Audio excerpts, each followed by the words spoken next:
Hvala lepa za udeležbo v tako obširnem številu. Sogovornike bom vseeno predstavila, čeprav jih že vsi poznate. Najprej bom začela z gospodom Metodom Ropretom, predsednikom Odbojkarske zveze Slovenije, potem selektor reprezentance Andreja Đani, poleg njega kapetan Tine Urnavt, zraven mene sedi gospod Gregor Smerca, generalni sekretar zveze. Potem kasneje za intervjuje ena na ena sta pa na voljo tudi Alen Bajenk in Klemen Čebulj. Gospod Ropret, kot je že navadi, bom najprej začela z vami. Turnir Svetovne lige je pred vrati. Kakšen zalogaj so bile same priprave, predvsem glede na stroge zahteve mednarodne zveze in vrsto pravil, ki jih je treba spoštovati? Ja, dober dan, lep pozdrav, seveda v mojem našem imenu, torej v imenu Odbojkarske zveze. Dolgo smo si želeli Svetovno ligo, ne nazadnje vanjo vstopili, seveda pa s tem sprejeli tudi kot zveza v organizacijskem vidiku neke nove naloge. To je za nas nov dodaten motiv, tudi ne nazadnje, da poskušamo odbojko v Sloveniji predstaviti na kar najvišjem nivoju. Dejstvo je, da imamo za izvedbo tekmovanj na najvišjem svetovnem nivoju kar zadev objektov izjemne pogoje, torej dvorana v Stolicah resnično nudi vse, kar najboljše svetovne ekipe za nastopanje potrebujejo. Mi v okviru Odbojkarske zveze pa smo se prav tako potrudili, da izpolnimo vse še tako visoke standarde tudi mednarodne Odbojkarske zveze in prepričan sem, da bodo vse reprezentance, ki bodo v teh dneh pri nas v gosteh s tistim, kar jim bomo ponudili, zagotovo zadovoljni. Vsi si seveda tudi želimo, da bi bila dvorana v Stožicah čim bolj polna. Ja, absolutno. Jaz sem prepričan, da si ti fantje, to vodstvo z rezultati, ki so jih v zadnjem obdobju dosegali, zaslužijo podporo tudi slovenske javnosti in izrabljam to priložnost, če je le možno, da tudi vi preko svojih medijev nagovorite ljubitelje odbojke, ljubitelje športa v Sloveniji, naj pridejo in naj podprejo te fante ob premiernem nastopu v Svetovni ligi. Hvala. Gospod Đani, za vami je mesec in pol priprav, zdaj se začenja zares. Vam je v tem času uspelo pripraviti ekipo do te mere, kot ste si želeli? Ne, prosim, da prevad. Dobar dan. Prima cosa, noi affrontiamo questo nuovo torneo come la squadra vice-campione d'Europa. Prva stvar, mi bomo pristopili k temu turnirju kot prvaki Evrope. Questa è una responsabilità molto grande che abbiamo. In to je ena zelo velika odgovornost. Non è importante quanto tempo noi abbiamo allenato, ma è importante come lo spirito che avremo in campo. Ni pomembno, koliko časa smo trenirali, ampak pomemben je duh, ki ga bomo imeli na igrišču. Le squadre che noi andremo ad incontrare sono squadre di buon livello e siamo la squadra che è la vice campione e quindi anche l'agonismo che queste squadre metteranno sarà sempre molto elevato, ci vorranno battere tutti. Ekipe, s katerimi igram, so dobri nasprotniki in glede na to, da smo mi kot prvaki Evrope, bojo vsi hoteli sigurno se dokazati in bojo še boljši igrali in bojo vse naredili, da nas premagajo. Ricordate l'anno scorso, nella prima conferenza stampa, quello che avevo detto, no? Come eravamo considerati come squadra? Spomnite lani, kaj na prvi tiskovni konferenci je rekel, kako na nas gledajo kot ekipo. Adesso è diverso, adesso ci presentiamo come vice campioni d'Europa. Zdaj je nekaj povsem drugega, zdaj se predstavljamo kot evropski prvaki. E questo è un fatto molto positivo, perché sicuramente l'anno scorso abbiamo fatto una grandissima stagione, però è anche una grandissima responsabilità. In to je ena zelo lepa, zelo pozitivna stvar, zato ker smo res imeli fantastično poletje, ampak hkrati je tudi ena zelo velika odgovornost. E dobbiamo saper gestire questa responsabilità. In moramo biti sposobni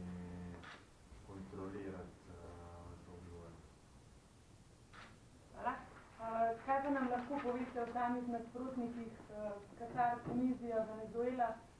Mogoče se sliši kot eksoti, ampak vemo, da temu ni tako.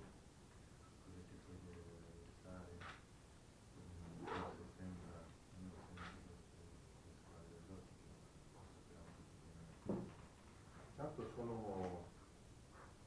Qatar è una squadra che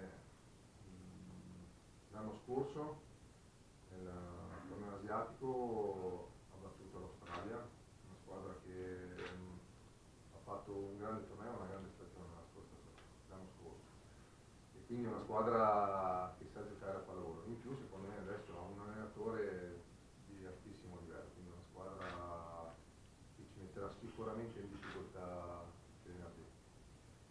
Katar je ekipa, ki je lani na azijskem prvenstvu premagala Avstralijo. Zelo kvalitetna ekipa, igra dobro odbojko, plus da pa zdaj imajo še trenerja z res vrhunskega nivoja in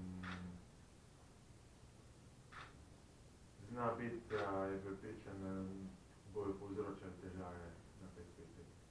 Tunisia nel 2012 ha giocato l'Olimpiade, una squadra che gioca stabilmente tornei più importanti, quindi al di là che non è una squadra africana, però è una squadra che sa giocare a pallavolo e sa esprimere un buon livello. Tunizija je ekipa, ki igra 2012 olimpijske igre in se konstantno udeležuje velikih tekmovanj, ne glede na to, da je afriška ekipa, igra zelo kvalitetno.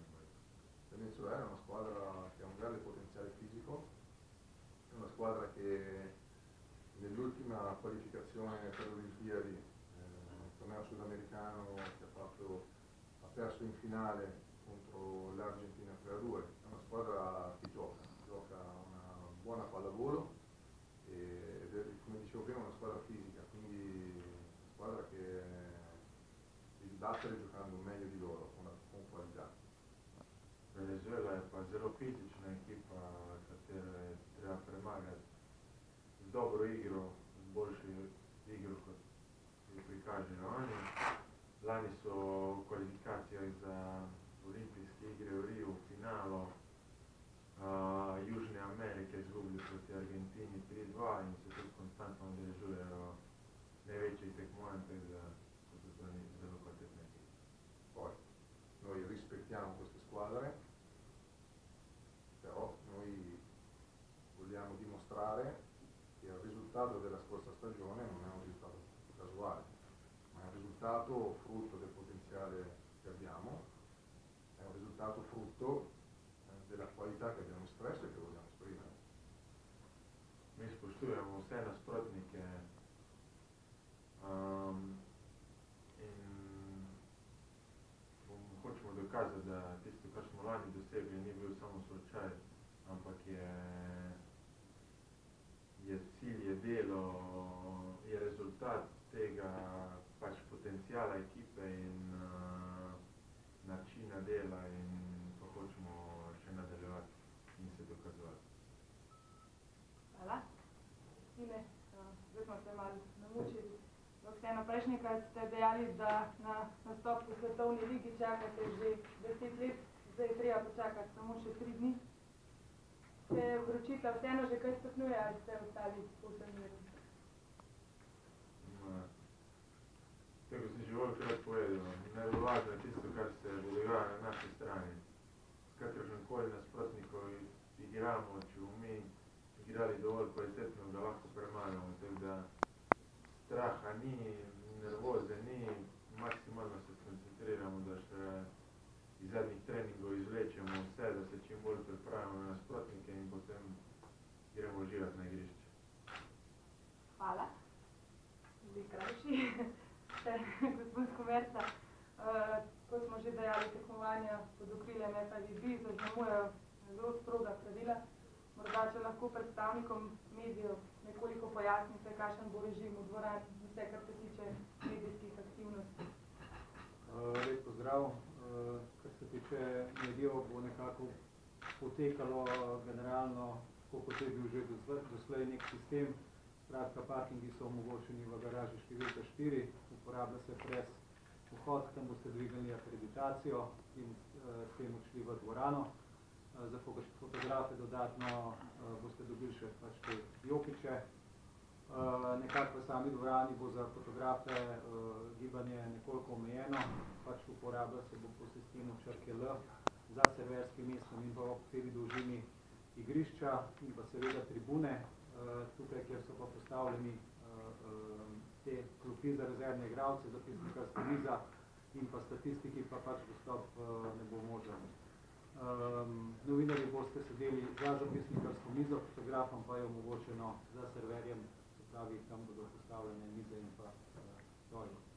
Ja, glede vstopnic, moram reči, vstopnice so seveda še vedno na voljo na vseh prodajnih mestih Eventima. Jaz osebno jemljem to kot velik privilegij, da lahko gostimo tako veliko tekmovanje, to je Svetovna liga. Mnogi od nas, ki smo v odbojki že dalj let, tako kot je že Tine rekel, sanjamo o tem že res vrsto let. In jaz upam, da bodo tudi znalci in tisti, ki so v Sloveniji tako ali drugače v odbojko vključeni in da se bodo pač udeležili v čim večjem številu in seveda prišli tudi podpreti naše fante.